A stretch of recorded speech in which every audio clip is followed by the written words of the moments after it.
lugar sagrado para cristianos, musulmanes y judíos, que levanta pasiones y conflictos armados. Ahora fundaciones internacionales impulsan la construcción del tercer templo de Israel. El Instituto del Templo tiene ya preparados todos los muebles, los utensilios litúrgicos. Los sacerdotes y levitas ya están entrenados. Las piedras están listas para ser colocadas en su lugar. Cristianos y judíos ahora unidos en esta esperanza, que sea construido el tercer templo para que pueda venir el Mesías e Israel alcance la gloria prometida. El centro educativo del templo ya ha acuñado la moneda del templo, con los rostros de Ciro y Donald Trump. ¿Se levantará ahora el tercer templo? Jesús habló sobre esto. ¿Qué fue lo que dijo?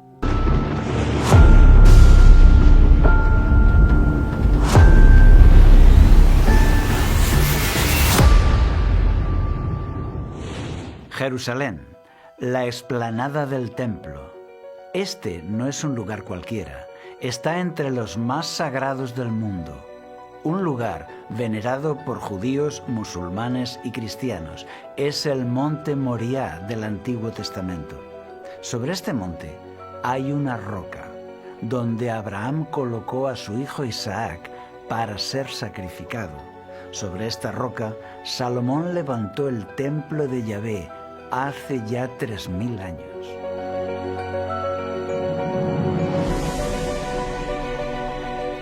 Nabucodonosor de Babilonia lo destruyó en el año 587 a.C.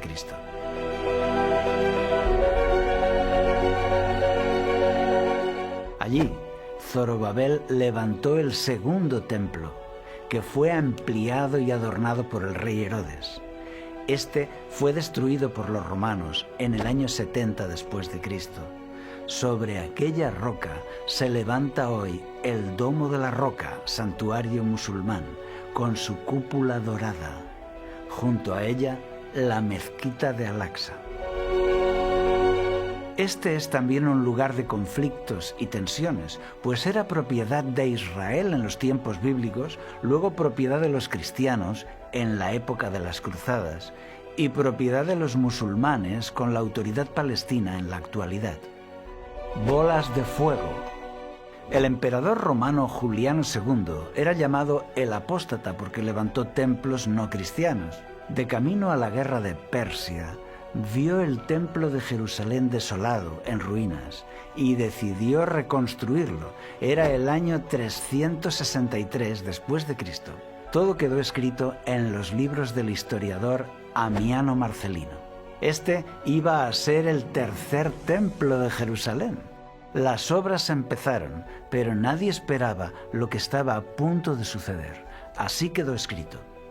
Impulsaba vigorosamente los trabajos cuando de repente hubo una formidable erupción de bolas de fuego que brotaron una tras otra de los mismos cimientos del templo. Hizo el lugar inaccesible a los trabajadores, después de haber muerto muchos de ellos. Y renovándose el prodigio siempre que volvían al trabajo, fue necesario renunciar a la empresa. ¿Qué sucedió ahí? Nadie sabe. Para unos fue un sabotaje, para otros gas subterráneo que se incendió. Para los cristianos de la época fue un castigo divino por tratar de levantar un templo no cristiano en aquel lugar tan sagrado. El templo no se construyó. Para los judíos, el anhelo del judaísmo actual es cumplir la orden de Dios dada en Éxodo 25:8. Harán un santuario para mí, y yo habitaré en medio de ellos. Con estas palabras, Yahvé ordenó a Israel construir el santuario, pero también son una promesa de que Dios habitará allí entre ellos. Es como si dijera: construid el santuario para mí y entonces yo habitaré con vosotros, será mi casa y os bendeciré y llevaré a Israel a la gloria. Por eso se ha generado mucha ilusión por levantar de nuevo el templo, porque además la localización es segura, no hay dudas. El templo de Salomón estaba exactamente allí. No todos los judíos son partidarios de esto. Algunos creen que el nuevo templo será construido después de que venga el Mesías. Otros creen que el templo descenderá del cielo como un regalo de Dios. Hay debate, pero los partidarios de construir el nuevo templo se mueven con mucho entusiasmo y están en la política, tienen muchos aliados, tienen el apoyo de las instituciones cristianas y una poderosa financiación de otros países. Adolfo Reutemann es el responsable y conservador de los escritos de Qumran y director del Museo del Libro en Jerusalén. Es argentino-israelí, arqueólogo y experto en religiones comparadas. Nos habla del tercer templo. La declaración de independencia del Estado de Israel, cuando el propio Ben Gurión, que no tenía nada de ortodoxo, cuando se refería al Estado de Israel, se refería como el tercer templo, a Beit HaShishi. Obviamente, en este caso es una expresión política de lo que alguna fue una institución religiosa, pero entendiendo que el Estado de Israel de alguna manera venía a cumplir la antigua esperanza escatológica de los judíos que esperaban la construcción de un templo y finalmente se quedaron ahora con el Estado de Israel. Y en este contexto, realmente la realidad política y social de Israel ha cambiado y no quedamos aquí en círculos periferiales. Hoy tenemos, por ejemplo, un Instituto del Templo en la Ciudad Vieja de Jerusalén. Tenemos decenas de grupos, no solamente el estudio sobre el templo o el tercer templo, sino realmente la erección del tercer templo. Y la paradoja que muchos de estos movimientos están apoyados financieramente por grupos fundamentalistas evangélicos, que desde otro lugar, ellos precisamente también promueven la idea de la erección del tercer templo como prólogo de la reaparición en su segunda venida del Cristo. Es decir, que grupos fundamentalistas de orientaciones totalmente diferentes se conjugan ahora en un deseo común, como es construir el tercer templo. Obviamente, para los grupos fundamentalistas hay solamente una opción, y es precisamente el área del templo, que está ocupada por la mezquita del Aqsa y por el Domo de la Roca. Hay que tomar muy en serio lo que sucede en el desarrollo de la cuestión del tercer templo, y hoy ya ha dejado de ser simplemente una cuestión teórica o ideológica o religiosa para transformarse en un tema central en las relaciones internacionales. Pero no había espacio junto al Aqsa para poner un templo, por ejemplo. Bueno, yo en este caso no busco ninguna posibilidad de solucionar el problema de cómo encontrar las componentes, cuando hoy tenemos el problema que simplemente a los judíos se les hace problemas con ascender al templo, ¿sí? Simplemente imaginarse la posibilidad de poder construir un tercer templo en el mismo lugar que está ocupado por los dos mezquitas. Rabinos destacados están declarando que la creación del Estado de Israel tiene un propósito supremo, la reconstrucción del tercer templo.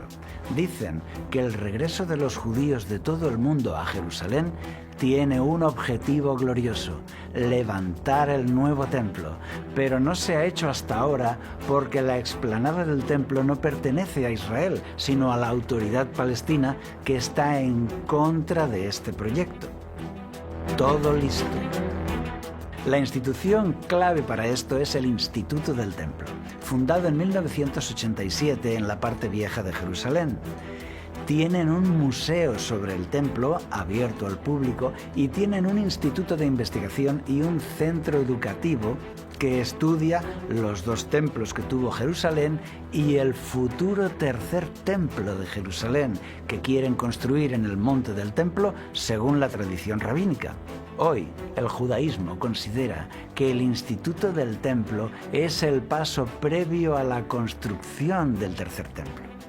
Ya informaron hace años que tienen todo listo. ¿Qué significa todo listo? Las piedras están cortadas y listas. Los revestimientos de oro, porque hay mucho oro en las paredes del templo. Los elementos como candelabros, incensarios, muebles y todos los utensilios sagrados.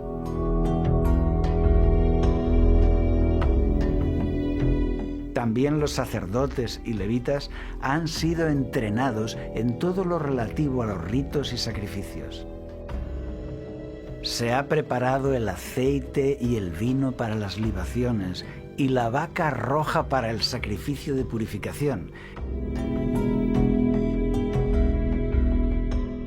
El coro de levitas ya ha cantado en eventos oficiales. Como sucedió con el templo de Salomón, que todas las piedras fueron talladas y preparadas en la cantera, y al llegar a Jerusalén fueron colocadas sin ruido de martillo ni hacha, para que ninguna herramienta golpease el templo por respeto a la santidad del edificio. Pues ahora sucede lo mismo, y algunos afirman que el nuevo templo podría levantarse en unos pocos días, porque está todo preparado. Según la Torá, para inaugurar el nuevo templo, debe sacrificarse una vaca roja y esparcir sus cenizas por todo el edificio. Entonces, el templo estaría ya activo. Pero la ley rabínica es muy estricta con esto. Esta vaca debe tener todo su pelo de color rojo, debe ser examinada minuciosamente y no puede tener más de un pelo blanco en todo su cuerpo. Cualquier otra será rechazada. Los periódicos nos sorprendieron con la noticia. Un ranchero de Texas, experto en vacas, seleccionó a 5 novillas rojas perfectas, ritualmente aptas para el rito de purificación del templo. En septiembre de 2022, las novillas rojas aterrizaron en el aeropuerto Ben Gurión de Tel Aviv. Esto fue celebrado con entusiasmo en Israel. Ahora todo está listo. Muchos judíos y protestantes están muy ilusionados con esto, porque ahora el gobierno de Israel muestra su mano de hierro con el mundo árabe. Su ejército es fuerte, su actitud es de superioridad y tiene a los Estados Unidos a su lado. Parece que ha llegado el momento oportuno para levantar ese templo tan deseado. Donald Trump ha sido uno de los líderes más entusiastas con este proyecto, a tal punto que en 2018 se presentó al público una moneda conmemorativa acuñada por el centro educativo Mikdash. En un lado está el tercer templo y en la otra cara están los rostros de Ciro el Persa y Donald Trump, como los 2 emperadores que ayudaron a la construcción del templo de Jerusalén. Recordemos que Ciro impulsó la construcción del segundo templo. Ahora Donald Trump hace lo mismo con la construcción del tercero. Y es impresionante observar esa moneda porque hace palpable la complicidad internacional para conseguir ese objetivo. Ha sido acuñada por el centro educativo Mikdash o del templo, no por el gobierno de Israel. Es la famosa moneda de medio siglo, el impuesto que todo israelita adulto debía pagar al templo según la ley rabínica. Otro impulsor del tercer templo es el número 2 de Estados Unidos, el vicepresidente J.D. Vance, que se convirtió a la fe católica hace solo 5 años. Sí, Vance fue bautizado católico en el año 2019. Vance ha sido muy entusiasta con el proyecto, diciendo que estaba determinado a trabajar para que el tercer templo sea levantado en Jerusalén. Ahora, Vance es el vicepresidente con Trump, de modo que cualquier cosa podría suceder a partir de ahora. También la Iglesia Católica ha manifestado su interés en que se levante el tercer templo. Algunos líderes del clero esperan que el Vaticano se traslade entonces a Jerusalén para que triunfe el movimiento ecuménico y las religiones se unan por fin compartiendo ese lugar sagrado. Para musulmanes. Para los musulmanes, el Domo de la Roca en Jerusalén es el tercer lugar sagrado del Islam. El primero es la Kaaba en la Meca, el segundo es la ciudad de Medina y el tercero es este lugar, porque creen que Mahoma ascendió a los cielos desde aquí, desde la roca del monte Moria. El gobierno militar británico creó en 1918 el cargo de guardián de los lugares sagrados musulmanes y la explanada del templo, cargo al que llaman muftí. Es un clérigo musulmán sunita. Desde entonces, el muftí de Jerusalén es la autoridad en este lugar.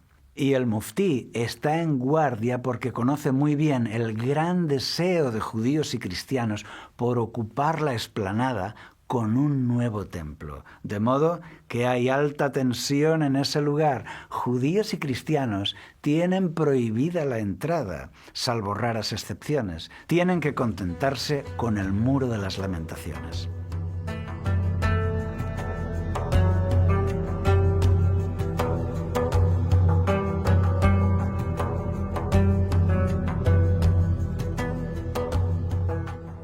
Y no se permiten excavaciones arqueológicas ni estudios porque temen que Israel tome la explanada por la fuerza. Por eso el muftí declaró: los judíos quieren destruir la mezquita de Al-Aqsa y construir su templo.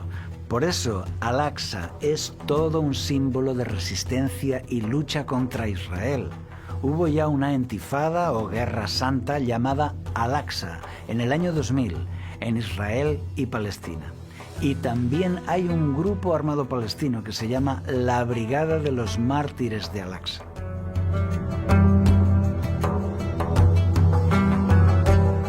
Para cristianos. Hoy muchos cristianos creen que para que Cristo traiga su reino a este mundo, primero el templo de Israel debe estar funcionando plenamente, realizando los sacrificios ordenados en la Torá.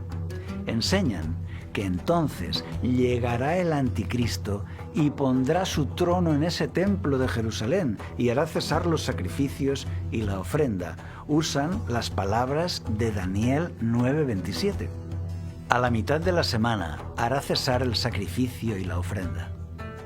En unos minutos vamos a analizar bien estos textos bíblicos clave donde ellos se basan. Estos cristianos creen que después de esta apostasía, Cristo vuelve en gloria y majestad a la tierra y establece un reino terrenal, gobernando el mundo desde Jerusalén y reuniendo a todas las naciones que vendrán a adorar a este templo material. Piénsalo bien. Si tú crees que Jerusalén va a ser la casa de Cristo, la divina capital del mundo y la luz de las naciones, pues entonces tú tratarás de apoyar el establecimiento de ese reino, pensando que es el plan de Dios. Es por eso que los apoyos a esta causa son muy poderosos. Fundaciones protestantes americanas están recogiendo fondos para la construcción del tercer templo en Jerusalén. Son fundaciones dirigidas por millonarios que recaudan millones de dólares para financiar este objetivo, para conseguir que se haga realidad. Y ha habido algún escándalo, porque en 1983 unos extremistas judíos intentaron destruir las construcciones musulmanas que hay en la explanada del templo, la mezquita de Al-Aqsa y el Domo de la Roca, para dejar el lugar libre para construir el templo de Israel. Querían hacer volar las mezquitas en pedazos. No lo consiguieron. ¿Y sabes quién les pagó los abogados y les sacó de todo problema? Estas fundaciones evangélicas pro templo pagaron a los abogados y los libraron del castigo, lo que muestra una gran complicidad entre ellos. Los textos. Los cristianos que anhelan el tercer templo usan 3 textos bíblicos clave. El primero es Daniel 9:27, que ya hemos mencionado. A la mitad de la semana hará cesar el sacrificio y la ofrenda. Ellos dicen que describe el fin de los tiempos, donde el anticristo ocupará el templo de Israel y detendrá sus sacrificios. Para que esto suceda, el tercer templo debe estar en pie. Pero es evidente que esta profecía se cumplió cuando Jesús murió en la cruz. El verdadero Cordero de Dios había sido sacrificado. La sangre del perdón ya había sido derramada.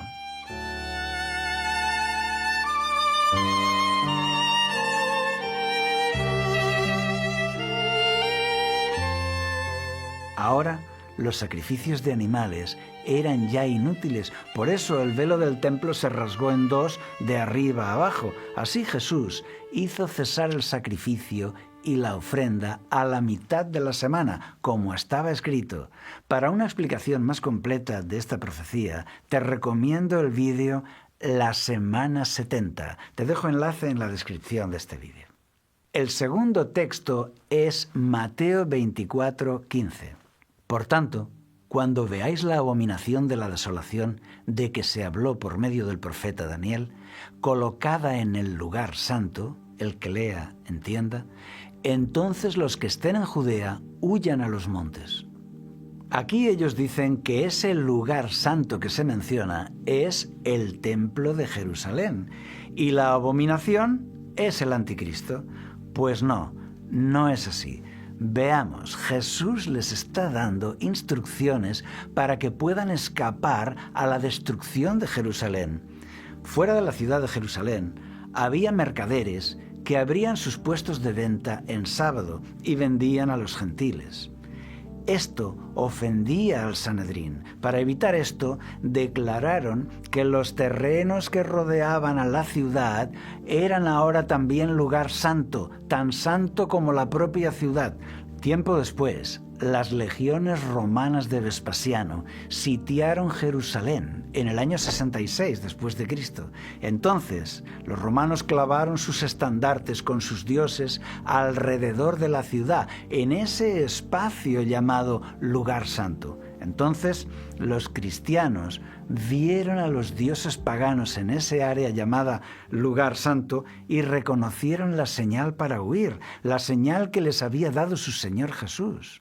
El ejército romano se retiró y todos los cristianos huyeron y salvaron así sus vidas de la masacre que vino después. Este texto habla de esto, pero no habla del templo. El tercer texto es 2 de Tesalonicenses 2:4. Dice que antes del regreso de Cristo vendrá la gran apostasía. Que nadie os engañe en ninguna manera, porque no vendrá sin que primero venga la apostasía y sea revelado el hombre de pecado, el hijo de perdición, el cual se opone y se exalta sobre todo lo que se llama Dios o es objeto de culto, de manera que se sienta en el templo de Dios, presentándose como si fuera Dios.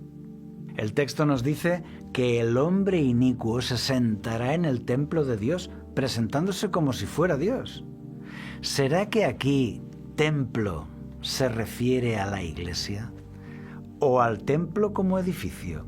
Este texto se puede referir a 3 momentos en la historia. Primero, cuando Poncio Pilato llegó a Judea, puso en el recinto del templo una estatua del emperador Tiberio para ser adorada. Los judíos lo consideraron una abominación y hubo una revuelta. En esa ocasión, el emperador estaba sentado en el templo de Dios haciéndose pasar por Dios, como dice el texto. Segundo, en la Edad Media, el obispo de Roma se hizo llamar Señor Dios el Papa y estaba sentado en el Vaticano, que es considerado el principal templo de Dios por los católicos. Aquí tendríamos al hombre inicuo haciéndose pasar por Dios en su templo. Tercero, muchos cristianos creen que se trata del anticristo del tiempo final, que se sentará en el sagrado templo de Jerusalén, el tercer templo. Allí se presentará como Dios y engañará a todo el mundo. Dicen que para que todo esto se cumpla, hay que levantar ya el tercer templo para cumplir los planes de Dios. La Biblia no lo enseña así, pero tampoco lo niega. Aún así, no puedo entender por qué tantos cristianos están entusiasmados con esto. ¿En serio tenemos que levantar el templo para que venga el anticristo y lo tome y lo use para desviar a todos? Por favor, que no cuenten conmigo. Y si el anticristo quiere reinar en el templo de Jerusalén, que se lo construya él, ¿no te parece? ¿O es que tenemos nosotros que colaborar en su diabólico plan? ¿Pero qué locura es esta? ¿De verdad queréis colaborar con esto? Estudia bien este asunto y Dios te guiará a toda la verdad. Jesús habló del tercer templo.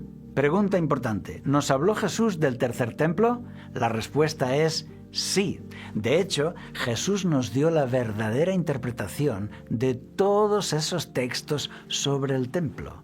Veamos, 3 ideas clave que no podemos olvidar. Primera, Jesús dice que el nuevo templo será Él mismo, su cuerpo. Respondió Jesús y les dijo: «Destruid este templo, y en 3 días lo levantaré». Dijeron luego los judíos: «En 46 años fue edificado este templo, ¿y tú en 3 días lo levantarás?». Mas él hablaba del templo de su cuerpo. Por tanto, cuando resucitó de entre los muertos, sus discípulos se acordaron que había dicho esto y creyeron la Escritura y la palabra que Jesús había dicho. Atención, nos dice que es Jesús quien va a reedificar ese templo y que el templo es Él, su cuerpo. Por tanto, el templo físico no es importante.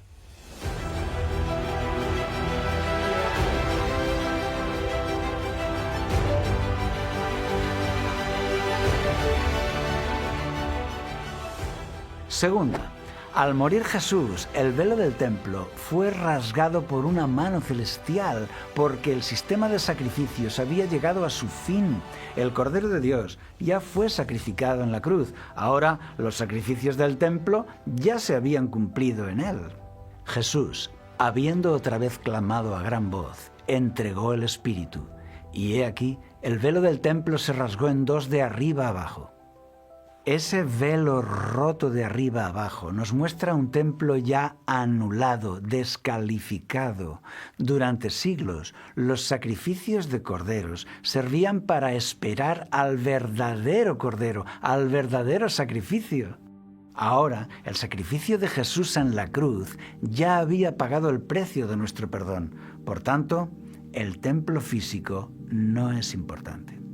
Tercera, el nuevo pacto en su sangre había comenzado. En el nuevo pacto, la sangre que paga por nuestros pecados no es la sangre de animales, sino la sangre de Jesús. Después de haber cenado, tomó la copa diciendo: «Esta copa es el nuevo pacto en mi sangre, que por vosotros se derrama». La sangre que nos salva es la sangre de la cruz, no la sangre de los sacrificios. Ya no importan ahora los sacrificios de animales que prefiguraban la llegada del Salvador. Por tanto, el templo físico no es importante. Por eso Jesús se lo dijo a los judíos, se los dijo muy claro: «Pues os digo que uno mayor que el templo está aquí». Ahora, todo lo relativo al templo físico ya quedó cumplido, completado, consumado. Mientras moría, Jesús lo dijo con estas palabras: «Consumado es, todo se ha cumplido. Las leyes rituales de la Torá han terminado. Por tanto, el templo físico no es importante». El templo en el Nuevo Pacto. ¿El Nuevo Testamento se refiere a Israel, Jerusalén, el templo? Sí, por supuesto, pero nos presenta una nueva dimensión. Atención. «Y si vosotros sois de Cristo, entonces sois descendencia de Abraham y herederos según la promesa». Ahora, todos los creyentes son la descendencia de Abraham, son el Israel de Dios. Porque por un solo espíritu fuimos todos bautizados para formar un solo cuerpo, sean judíos o griegos. No hay un destino para Israel y otro para los gentiles, porque dice que ya son un solo cuerpo. Porque Él es nuestra paz, que de ambos pueblos hizo uno, derribando la pared intermedia de separación, para crear en sí mismo de los dos un solo y nuevo hombre. Por supuesto que hay muchas promesas y profecías en la Biblia que señalan a Israel, que se cumplirán en el Israel del Nuevo Pacto, la Iglesia de Cristo. Lo mismo pasa con la palabra Jerusalén. Hay muchas profecías donde Jerusalén es mencionado, pero es la Jerusalén del Nuevo Pacto, la Jerusalén de arriba. Es la nueva Jerusalén en el reino de Dios, que gobernará el mundo en ese reino eterno de gloria. No es la Jerusalén física de hoy. El Apocalipsis lo deja muy claro. Vi un cielo nuevo y una tierra nueva, porque el primer cielo y la primera tierra pasaron, Y yo, Juan, vi la santa ciudad, la nueva Jerusalén, descender del cielo de Dios, dispuesta como una esposa ataviada para su marido. De modo que en el nuevo pacto la palabra Israel describe a todos los que están en Cristo, y la palabra Jerusalén describe a la ciudad de los santos en la gloria, la nueva Jerusalén. El Antiguo Testamento nos da los símbolos y el Nuevo Testamento nos da el cumplimiento. Un santuario en el cielo.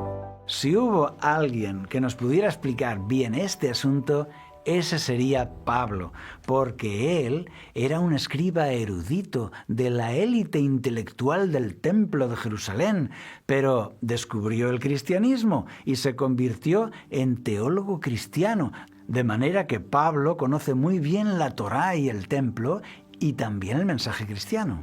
Y tenemos la suerte de tener la carta de Pablo a los hebreos. En aquellos años, miles y miles de judíos se hicieron cristianos. Incluso sacerdotes, escribas, fariseos aceptaron a Cristo. Ahora, Pablo les escribe para animarles en medio de una gran persecución.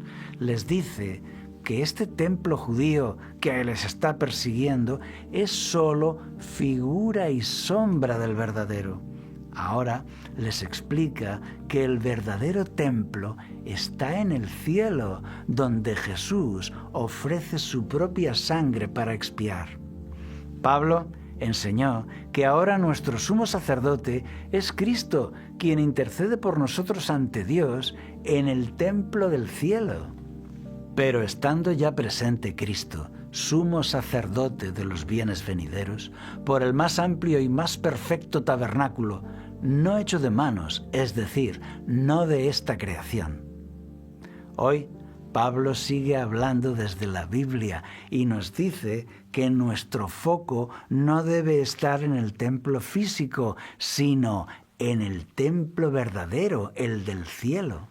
Ahora bien, el punto principal de lo que venimos diciendo es que tenemos tal sumo sacerdote, el cual se sentó a la diestra del trono de la majestad de los cielos y es ministro del santuario, de aquel verdadero tabernáculo que levantó el Señor y no el hombre. El nuevo templo de Israel es el santuario celestial, levantado por Dios mismo. Ahora nuestros ojos deben mirar a ese verdadero templo donde Cristo consigue nuestro perdón. Por tanto, el templo físico no es importante. Si el santuario celestial es algo nuevo para ti, puedes ver nuestro programa sobre esto, titulado Una profecía en 3D, el santuario, donde verás esta enseñanza sólidamente bíblica. Te dejo el enlace en la descripción del vídeo. Es cierto que hay muchos textos bíblicos profetizando sobre Israel, sobre Jerusalén y sobre el templo. Lo sé, pero en el nuevo pacto estas tres palabras toman una dimensión diferente, más amplia y eterna. La conclusión es que si tú eres un cristiano sincero, tú eres del Israel de Dios. Cuando Cristo restaure su reino, tú vivirás en la nueva Jerusalén, ciudad eterna y llena de gloria. Pero no necesitas ir ahora a la Jerusalén actual. No necesitas construir un templo físico. Lo que necesitas es poner tus ojos en el santuario celestial, donde Cristo está perdonando tus pecados. Por eso, la idea de un tercer templo físico no existe en el Nuevo Testamento, no la encontramos. Cuando lees lo que escribieron los discípulos, verás que no hay interés por el templo de Jerusalén. En el Nuevo Testamento no se derraman lágrimas por la destrucción del templo. No encontramos ningún anhelo de reconstruir el templo físico en los primeros cristianos. Entonces, ¿se va a levantar el tercer templo de Israel en nuestros días? La Biblia no dice nada sobre esto, ni lo afirma ni lo niega. Por eso hemos preparado toda esta información política, religiosa, de actualidad, para que tú puedas formar tu propia opinión. Dispensacionalismo. ¿Qué es esto de dispensacionalista? Es un sistema de interpretación de la Biblia nuevo, que surgió hace solamente unos 100 años. Nunca existió antes. Nadie había creído eso antes. Nunca. Fue impulsado por los pastores Darby y Scofield. El dispensacionalismo fue condenado como apostasía por las iglesias de su tiempo, pero más adelante se publicó una Biblia Reina Valera 60 en español con las notas de Scofield incluidas, y muchos creyeron más en aquellas notas que lo que decía la propia Biblia. Se hizo muy popular, sobre todo por las series y películas como Left Behind, Dejado Atrás, que escenifica el rapto de los elegidos. Desde entonces muchos la llaman la interpretación dispensacionalista sensacionalista por su éxito en las películas y sus enseñanzas excitantes. Para ellos, Dios tiene dos pueblos y dos planes diferentes, uno para los israelitas y otro para los gentiles. También crearon la doctrina del rapto de la iglesia y del tercer templo en Jerusalén. Todo muy emocionante. No me lo creo. Construir sobre la roca. Hoy vemos que muchos quieren construir un tercer templo de Israel sobre la roca del monte Moriah. Pero Jesús nos enseñó a construir sobre otra roca. Por tanto, cualquiera que oye estas palabras mías y las pone en práctica, será semejante a un hombre sabio que edificó su casa sobre la roca, y cayó la lluvia, y vinieron los torrentes, y soplaron los vientos y azotaron aquella casa, pero no se cayó, porque había sido fundada sobre la roca.